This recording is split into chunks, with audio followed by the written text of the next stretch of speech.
All right, last day of the week, Friday, November 15th, middle of the month. The impeachment's still going on, and the market doesn't care about it. We're at all-time highs. Every new tick, new high is an all-time high in this S&P and in most of the indexes. So you ever want to know if something, where it's going and how much of an effect it's going to have, just look at the markets and see if they're concerned about it. They're not. So the drivers continue to be U.S.-China trade, and the key is U.S.-China trade. There was some worries that maybe they're not going to get phase one done. Kudlow came in yesterday and said, no, everything is optimistic. And this market couldn't wait to do what it wants to do, go up. A lot of underlying strength. So today's highlight is around 8:42 this morning Central Time, about 10 minutes after we opened. The NASDAQ is here on the right and the ES on the left. There was this big pullback, and you got to be careful after you open up strong. When you start selling aggressively, you got to be careful that there might be some more downside. And in order to go back up, you're going to have to wait to miss a move up. But you don't want to sell it in the hole either. And this is just a good way to get out of bad trades, maybe to get in qualified good trades, but to find good timing and location. Look at the NASDAQ on the right. The NASDAQ did this. Look at the right. It goes down below their congestion box here after this break. They go down right in here. Pretty decent too, about 5 or 6 NASDAQ points. Now take a look here on the left. The ES goes down, but it doesn't break through their consolidation box. In other words, when they cracked and hit the NASDAQ pretty decent with some pretty decent selling and price action to the downside, they didn't, not only in the ES, go down through their last rotational lows, but they didn't either in the Russell or the Dow. Now, I could rewind these and show the highlight, but I want to go and link all the charts for all these dials here on the left. But that's how I noticed it. This purple dial is that of the NASDAQ, and that spun around quickly to the left, which means it went down. But the other dial, the Dow and the Russell, didn't. ES didn't spin around to the left.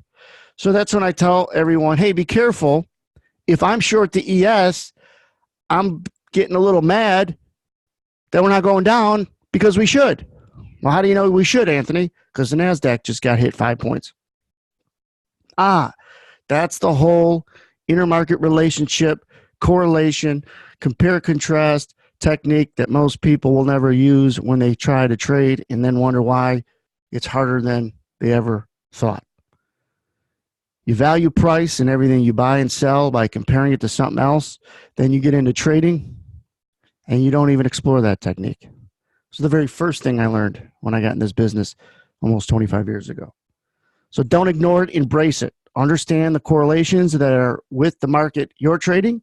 You don't have to trade as many markets as you watch, but you're not allowed to just watch and analyze one market.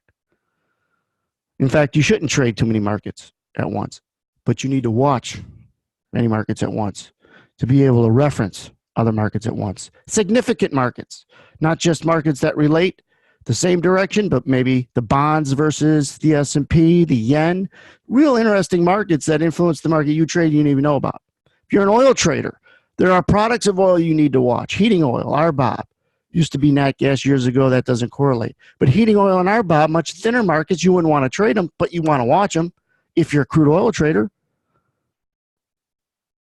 So know the complex, know the relationships, the correlations, the ancillaries that affect the market that you're trading, and be able to watch them in the capacity to say, hey, this should have happened and it didn't. What should have happened? We should have went down more in here in the ES, but we didn't. How do you know we should have? Because look at this nice move outside here. And as soon as what should have pulled the markets down and didn't, does this, look at the right side of the screen, jumps back into the box, then you're going to get the rotation back up here in the ES. Now, the rotation wasn't huge and it wasn't a lot, but saved you 6, 8 points, or ticks rather, and it's all about changing randomness into, it didn't feel like a guess. Because when it feels like a guess, it's random. When it feels like a guess, you're not going to be able to get consistent. And if you can't get consistent, you'll never get confident. And if you never get confident, you'll never build your size. And if you never build your size, you won't make any money that's significant. Nobody makes a lot of money trading one lot. You just don't. A lot of people think they can. They get into this business thinking they can make thousands of dollars a day trading one lots and the E-minis. You're going to need something to fill the holes in your head. And I know a doctor for you, Dr. Steve, a resident neurosurgeon. So find a way to increase your size, and that comes with the 2 C's. Confidence, but before that, consistency. And I'll leave you with that. In fact, I'll leave you with this. I'd rather have someone who's willing to take risk and hold on, I'm sorry, I got distracted. I would much rather have someone that was willing to take risk and be consistently bad than someone who's inconsistently good. The consistent bad, we could just say, hey, this is bad, we got to change it. But at least you're consistent at something.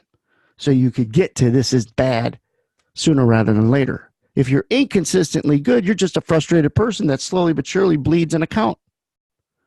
And you can never truly qualify what's working and what's not because you're all over the place. Sometimes you take your trade, sometimes you don't. Sometimes there are revenge trades mixed in there. Sometimes a strategy gets blamed and it wasn't even a trade within your strategy. Sometimes you don't have a clear strategy. So be smart. Have a great weekend. We'll see everybody Monday.